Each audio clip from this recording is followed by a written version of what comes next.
On this lecture video, I'm going to talk about kernel structures. So previously, we haven't been talking about what does the operating system need to do and how does it do it.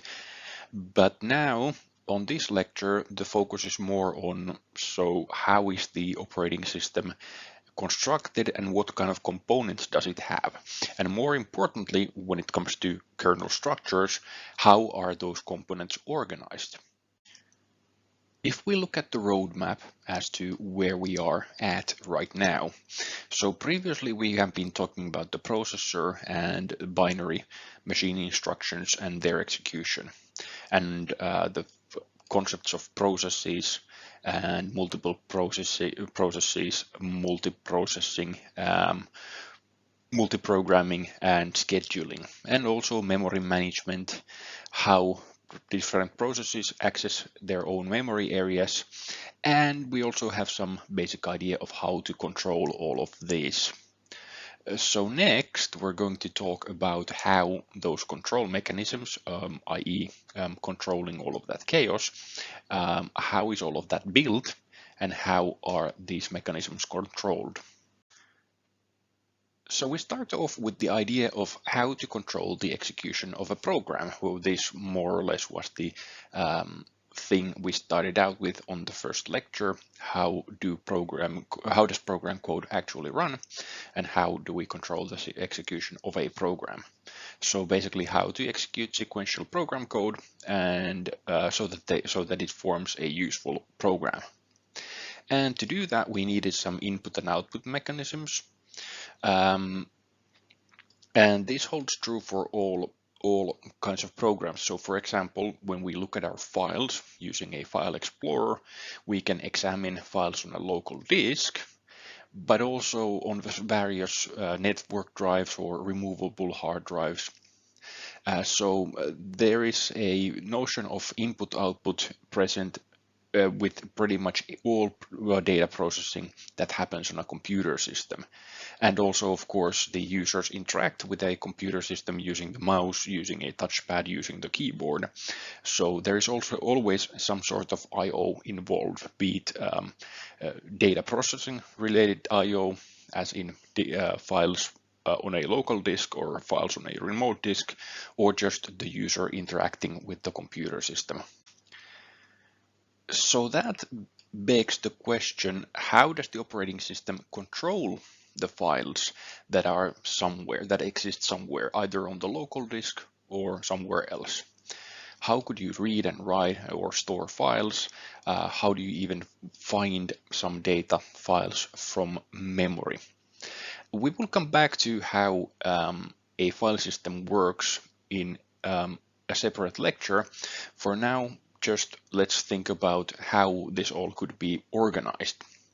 And also keep in mind that not everything that exists in on a computer system, not all files that exist there are local. Everything in 2020, I should probably say, is on the internet or in the cloud or wherever.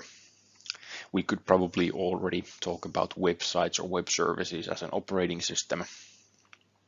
And of course, all of this file management includes also all sorts of error finding, error recovery, bookkeeping, resource management, and that kind of stuff. And the thing that's important on an operating systems class is how does the operating system try to do this, or like what kind of components might it have that tries to control all of this. So the first idea of how to control all of the chaos, we have already seen this concept previously, but the idea of a system call is that we separate what the user has and what the users do with what the operating system has and what the operating system does. So we have what are called system calls and system interfaces.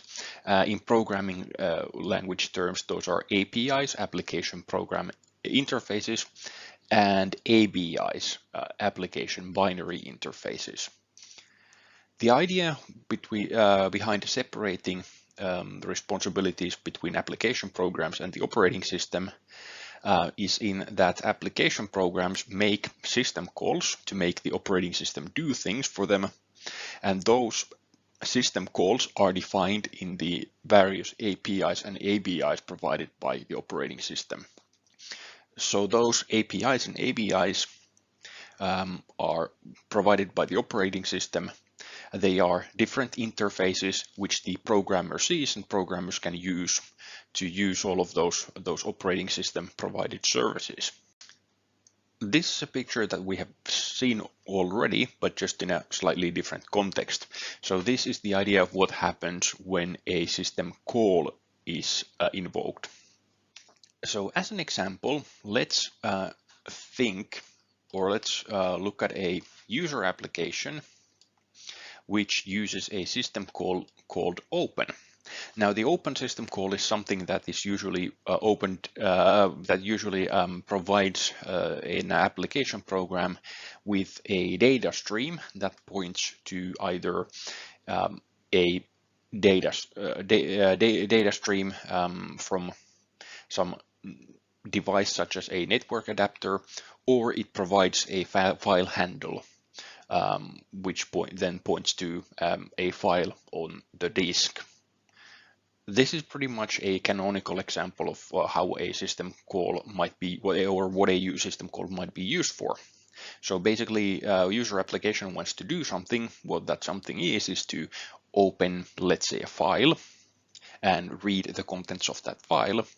But of course, the user application is restricted in its own memory space and its own processing space.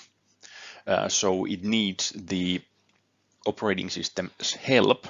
So what it does is it invokes the system call, which then invokes the operating system to go into kernel mode and to do whatever is necessary for to read that requested file. And then after the operating system does something, we don't know yet what yet, but at the end of this process, we have something that we can return to the application program. So there is some sort of implementation of this system call called open. It does something and it returns some data, or in this case, a file to the user application, and that's the end of the system call. So the key thing to notice here is that we are hovering between user mode and kernel mode. So we are switching between what can be done in the application program's memory space and what can be done in the kernel's memory space. And obviously, doing something like accessing the disk or accessing the network adapter requires more privileges than what a user application is given. So therefore, the user application has to use a system call to do this and to ask the operating system for help in this task, which it cannot do on its own. Anyway, the key to all of this is that we should have some sort of operating system, or to be specific, operating system kernel structure that allows us to have this kind of a division between an application program and the operating system's inner workings. And then we should probably look at how such a system could be structured. We could have a simple structure. So if we only want to separate the user application from the operating system, we only need a couple of different levels of privilege, a couple of different levels of execution. But in reality, this structure depends on the complexity of whatever system we had. An old operating system, a fairly known old operating system, MS-DOS, had only one execution or privilege level, meaning all code was equal. But that is because this operating system wasn't really a proper operating system. It didn't do this separation of privilege. Other operating systems at that time, for example, the operating system called Unix, had two execution levels. So in Unix, the operating systems were at a different privilege level than what the user functions were at. There exists a couple of textbook operating system structures. Namely, well, first there is the monolithic structure. That basically means that the operating system handles all the services, functionalities that these interfaces provide, and there is no internal hierarchy. Everything is part of this one big structure. Another approach is to use what is called a layered structure. So that basically means there are multiple privilege levels and lower levels are separated from upper ones. A variant of that is what is called a micro kernel. That basically divides the operating system into many different processes or services, many of which actually run on the user level. And the idea is to make operating system parts as independent services. So services have their own processes running in their own individual memory spaces protected from each other. And different parts of the kernel then cannot interfere with each other because they can't access the memory spaces of other processes. And the textbook example of a microkernel operating system would be the Windows operating systems. The alternative to a microkernel approach is what is called a modular operating system kernel. Typically, these are Linux operating systems. So what we have, instead of a collection of services, is a small kernels to which modules, services are linked at runtime. So while the operating system is running, we can make modifications to it by attaching new modules. And this is a very versatile and convenient way of modifying the operating system, whereas in the other approaches, changes to the operating system structure or those modules that it has always would require a restart of the operating system. If you have ever wondered why you need to restart the Windows operating system every time there is an update, well, that's the reason, because the Windows operating system structure doesn't allow for modifications to its kernel without shutting down first. Typically, if you have ever run a Linux computer or Linux server, that's not the case with Linux usually, unless you update something very, very foundational in the core of the operating system. Anyway, all of these previously mentioned methods are ways to tackle complexity. These different approaches have all their good and bad features. The different approaches have their own fan base. And in any case, complexity can be tamed by adopting one of these approaches. So basically we divide a big problem into smaller chunks, and just how we divide the big problem into smaller pieces depends. So are we splitting into layers or dividing or abstracting away? All of these are just different ways to tackle complexity. So the previous was basically a quick rundown of all the different approaches to what a kernel structure might look like. Let's next look at these in practice. So an example of a very simple operating system structure would be something that is implemented by the MS-DOS operating system. So this was the Microsoft operating system that was very popular in the 1980s and 1990s. So the idea behind this simple structure is to cram as much functionality into the smallest possible space. Operating system functions were not split into modules. There were no real interfaces or levels of functionality. And also there was no real protection between different programs. So at this stage, the operating system could be seen more like a system library which is bolted on into an application program. Another example of a simple structure would be something that we saw in the operating system called Unix. This was a popular operating system in the 1970s, 1980s.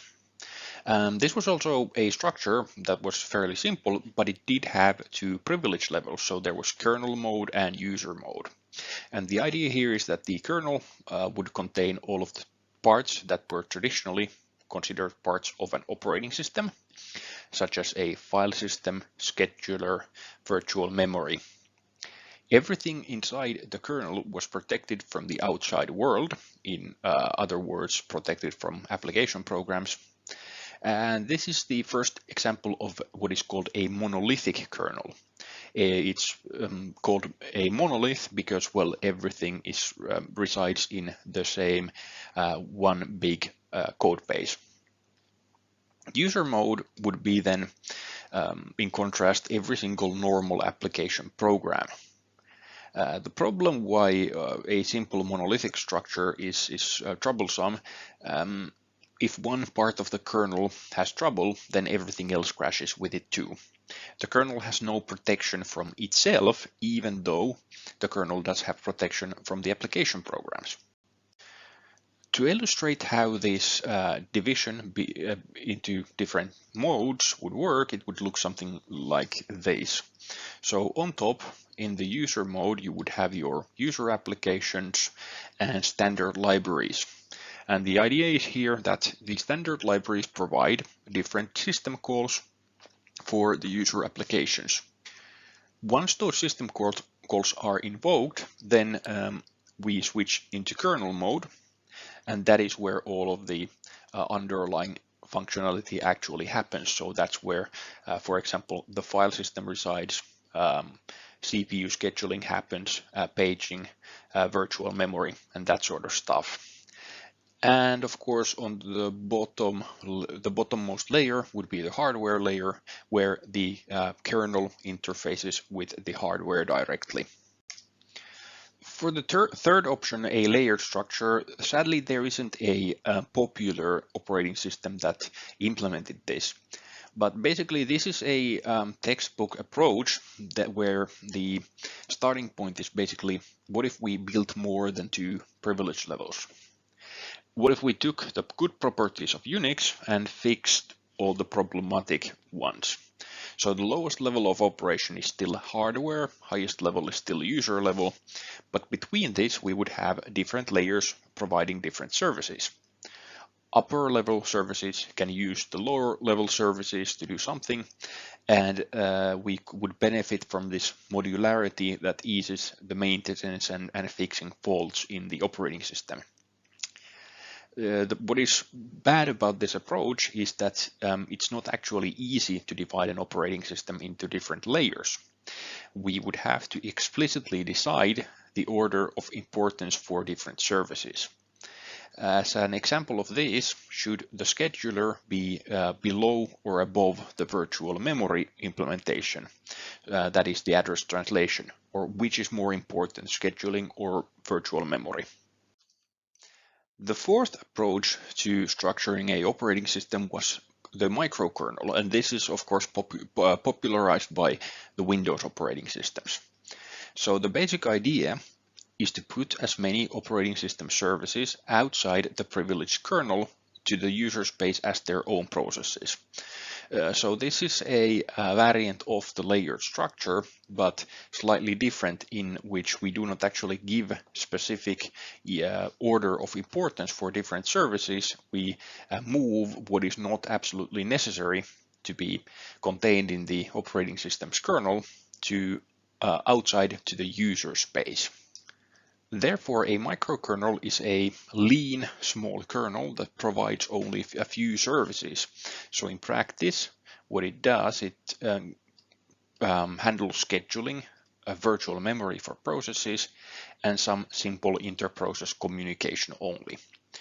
All other services, such as device drivers or file systems, and their implementation would be above the kernel mode, accessible to the user space programs.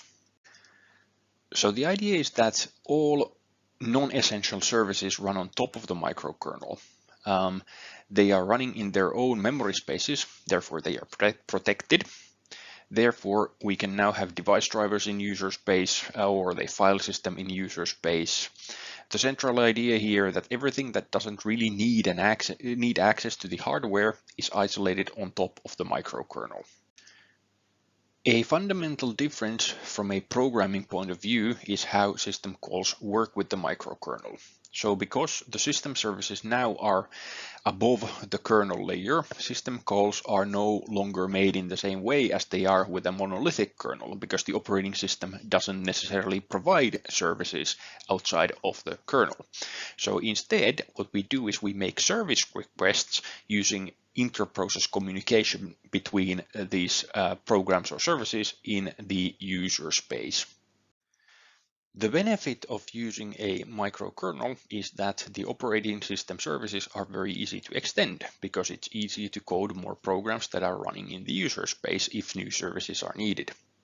And at the same time, we can also build more services because we don't have to worry about a new service crashing the whole operating system, because again, these individual services are inside their own user space processes.